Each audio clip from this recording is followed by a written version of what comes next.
Salut les amis. Donc je pensais vous montrer l'engin fini, malheureusement pas possible. J'ai pas reçu l'aluminium nécessaire. Le fournisseur était en rupture de stock. J'ai dû en recommander chez un autre fournisseur et je ne l'aurai pas avant une dizaine de jours au moins. Néanmoins je vais quand même vous montrer un petit peu tout ce que j'ai, parce que là j'ai quasiment tout pour la faire. C'est la troisième fois que je recommence cette vidéo et ce sera la dernière, puisque les algorithmes de YouTube apparemment, je ne sais pas comment ils fonctionnent, mais j'arrive pas à passer cette vidéo. Donc à chaque fois ils me mettent que le contenu est non approprié. Je viens de retirer 4 ou 5 vidéos sur ma chaîne, plus 3 fois celle-ci, plus 2 fois une autre que j'ai fait sur les chocs. Donc il va falloir trouver une solution différente pour un hébergement différent. Donc on verra ça ensemble, je vous ferai des propositions avec une autre vidéo qui suivra. Malheureusement en ce moment où je vous parle, là je n'ai plus internet. La ligne a été coupée, je ne sais pas pourquoi, mon voisin n'a plus de téléphone non plus, donc on attend des réparations. Tout va bien. Je vous montre ce que j'ai reçu et ce que j'avais commandé en fait. Donc on va commencer par la corde. Voilà, pour la corde j'ai choisi quelque chose de très solide. Voilà, c'est une tresse de Kevlar qui est utilisée pour la pêche, pour faire des badlings très solides par exemple. Alors ça fait 1 mm 5, mais ça fait un petit peu moins. Et ça a une résistance de 500 livres. Il faut savoir que toutes les cordes ont un coefficient d'utilisation et c'est un coefficient 5. C'est-à-dire qu'on peut utiliser cette corde pour des applications de 100 livres, mais que normalement elle résiste à 500. Là c'est marqué sur la bobine. On voit que pour l'utilisation, on va dire journalière, c'est 100 livres, mais que la limite de rupture c'est 500. C'est-à-dire que cette corde en Kevlar, elle est aussi solide que cette corde qui est de la corde de parachute. Corde bien connue, qui fait 5 mm. 500 livres aussi pour celle-ci. Alors la particularité du Kevlar, c'est que c'est une corde qui résiste à la chaleur. Donc elles ne fond pas. Si vous brûlez le bout, vous verrez qu'elles ne fond pas, elle rougit. Elle finit par se détruire, mais elle ne brûle pas et elle ne fond pas. Ça résiste aussi, alors donc ça résiste aux échauffements, ça résiste aussi très bien au cisaillement. Donc c'est un produit, on va dire, haut de gamme. Ça vaut pas cher, je vous mettrai les descriptions dans les commentaires de la vidéo. Je vous signale quand même que tout ce que vous voyez ici et tout ce que je vais vous montrer, ça provient d'AliExpress. Voilà. Donc, la corde est prête. La voilà. Maintenant, je n'ai pas les longueurs exactes, donc je suis en attente des plaques. Pour les fixations, donc ce bout-là n'est pas fini puisque j'attends pour pouvoir régler la longueur. Par contre, à l'autre bout, je l'ai fait. Donc, il s'agit d'un petit morceau de paracorde 5 mm avec des nœuds, un nœud à chaque bout. Donc ici, vous allez avoir le caoutchouc, la TheraBand qui va venir par-dessus le nœud, qui va venir coiffer le nœud, et vous allez avoir une ligature par-dessus. Et le nœud va empêcher que ça glisse. Donc il faut un nœud assez gros.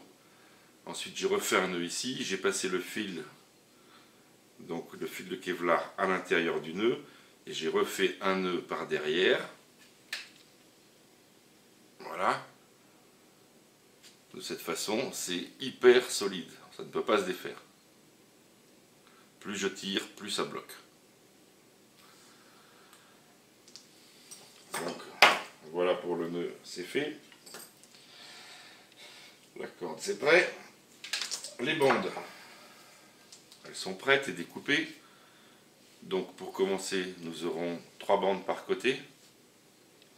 Et les bandes font 27 cm pour l'instant. Voilà. Bon, elles seront plus courtes, il y a de la place pour attacher bien sûr. Elles vont faire dans les 22-23 cm et elles seront allongées un peu plus de 3 fois. en position maxi. Ce qui va donner environ 72 livres. Une tension maxi. Pour commencer.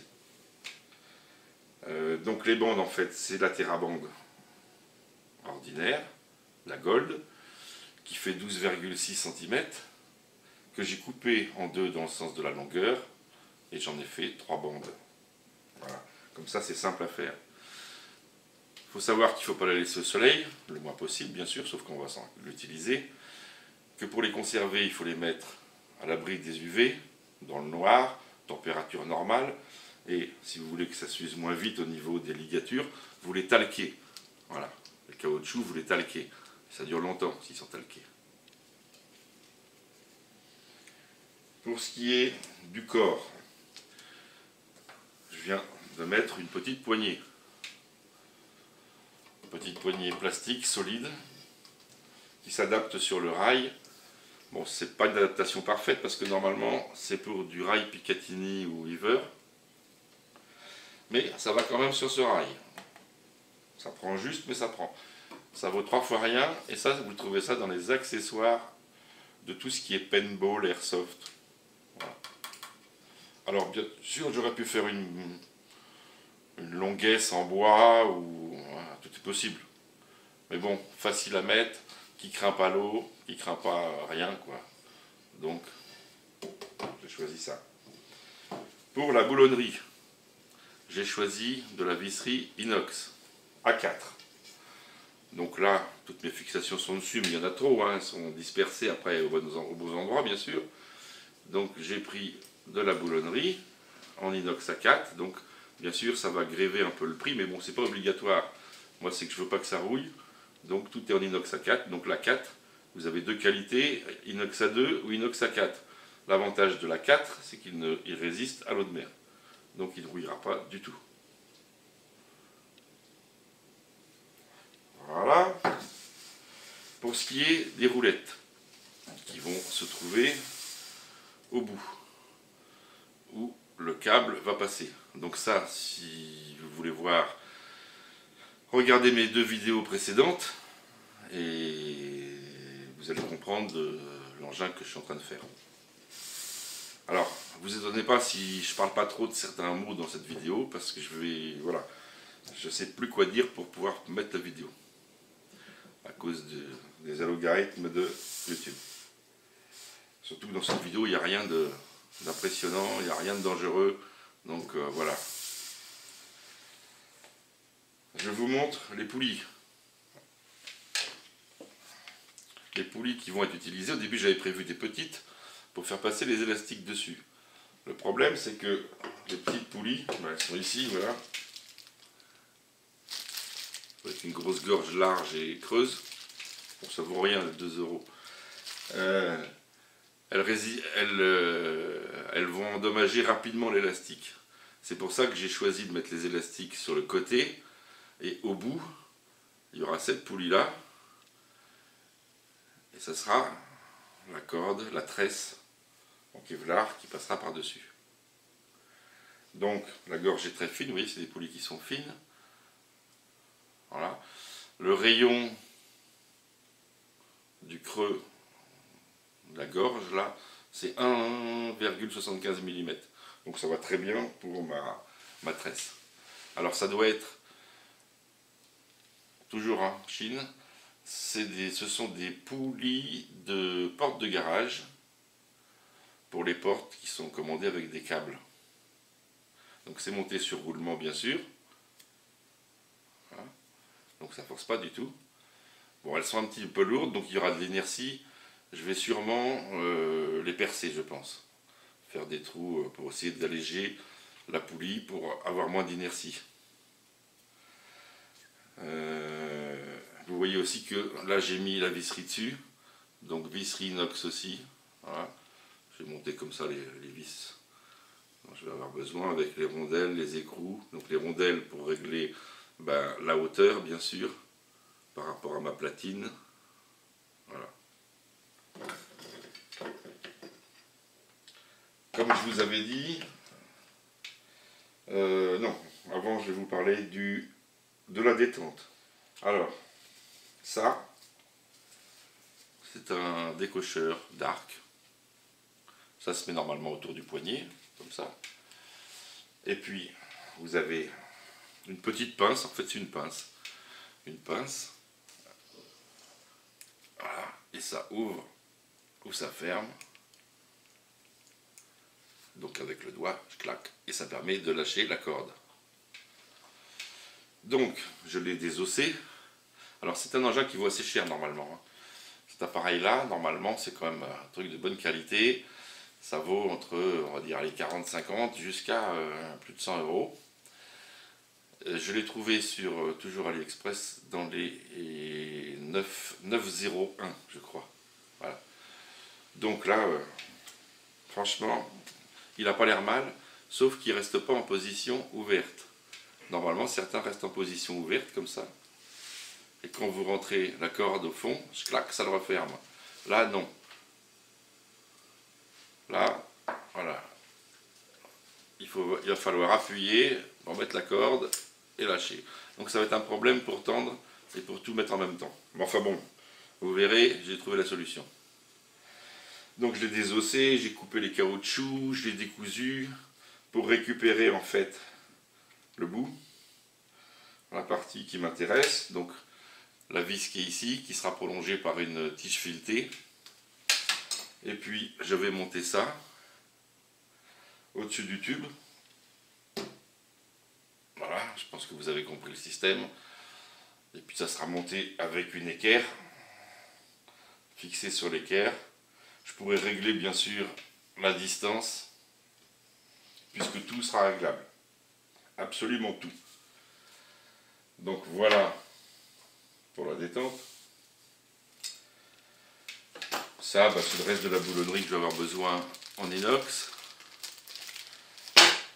Deux autres ici, ça va être pour fixer la TheraBand. Donc en fait, ça se fixera à l'aide de petits morceaux de corde 5 mm. Voilà, donc là ça sera fixé dans la plaque. Ici, je vais couper les têtes de la vis.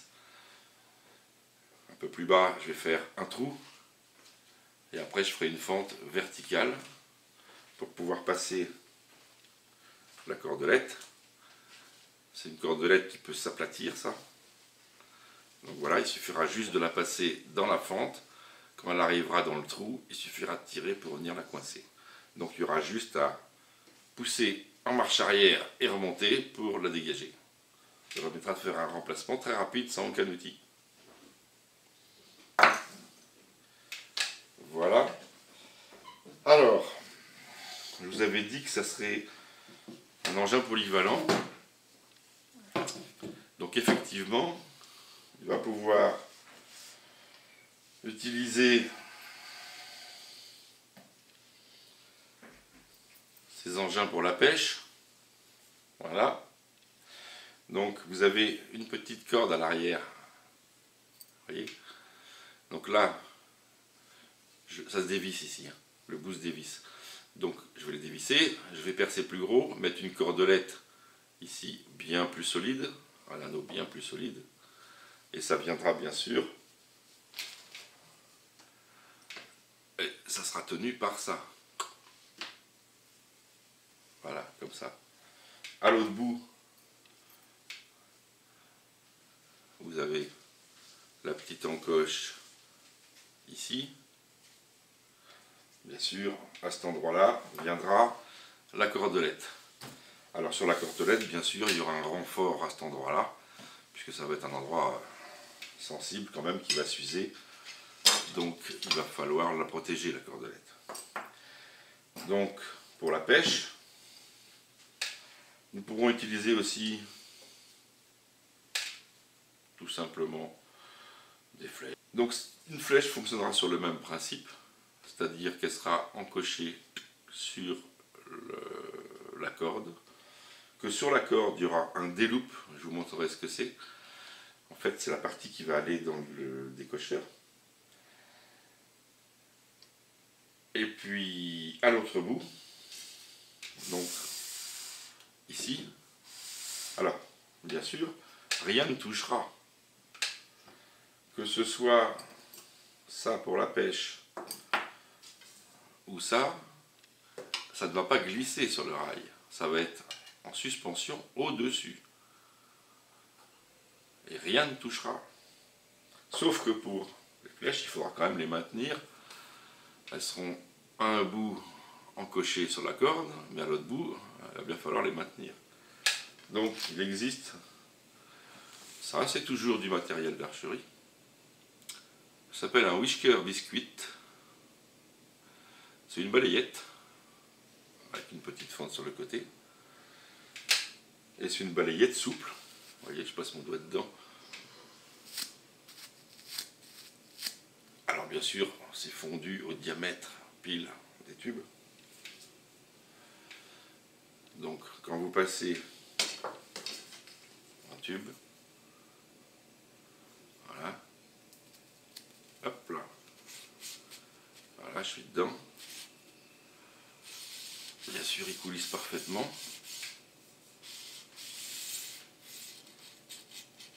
Et l'empennage peut passer au travers de la balayette ici, sans aucun dommage, ni pour les vannes, enfin les plumes de la flèche, ni pour le support.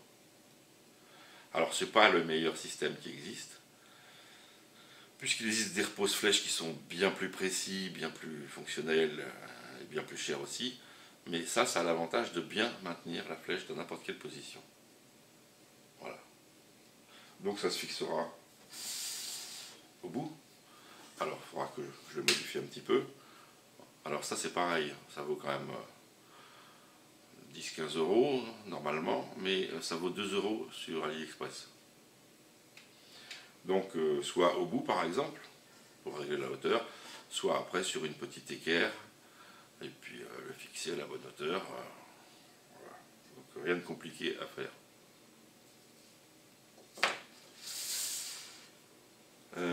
Un autre système pour la détente, je ne l'ai pas, je vais l'avoir. Je vous mets la photo, vous allez vite comprendre, et vous allez pouvoir utiliser avec l'autre décocheur un système de push ordinaire, donc une languette, la fameuse languette que tout le monde connaît. Voilà. Donc on pourra utiliser cette languette là bien sûr, enfin un petit peu plus longue, qui se coincera dans le décocheur, et je vais vous mettre la photo tout de suite là, voyez.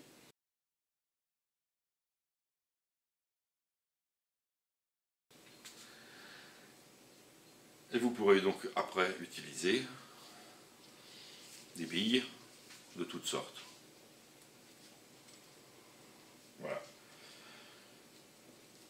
Bien sûr, ça sera relié sur les gros caoutchoucs et le push sera fixé sur la corde. Mais ça, je vous montrerai une fois que ça sera monté. Voilà, bon, bah, je pense qu'on a fait un petit peu le tour. Ah non, j'ai oublié une chose. Vous avez aussi, mais ça c'est pas obligatoire du tout, petit point rouge pour favoriser la visée. Alors là, je remercie Gwen du forum. Alors c'est un Naoki. Bon, on peut lui reprocher que le... Alors il y a 11 réglages de luminosité. C'est juste un point, hein, c'est tout. Avec 11 réglages de luminosité. Donc bien sûr à régler après, bien sûr, en horizontal avec la vis ici, et puis en verticale avec celle qui est au-dessus. Donc rien de compliqué. On pourra lui reprocher que le champ de vision n'est pas très large, mais pour ce genre d'engin, ça suffit tout à fait, il ne faut pas mettre quelque chose de cher. Par contre, l'avantage, c'est qu'il a apparemment très peu de parallaxe. Et puis que là-dessus, ben, ça ne bougera pas au niveau du réglage, puisque ça va être très souple, très doux, donc il n'y aura aucune brutalité, ça ne va pas les matraquer. Voilà, donc je lui rajouterai ça en plus. Donc merci Gwen. Donc c'est d'occasion, mais vous en trouvez pas cher. Mais j'en ai pas mal, et le Aoki franchement, au niveau du parallaxe il est très bien. Donc si je peux vous donner un conseil, essayez cette marque. Ça a l'air bien. Par rapport au prix, très bien. Voilà. Bon. On va en finir là. Et puis, ben, je vous montre l'engin terminé. A plus.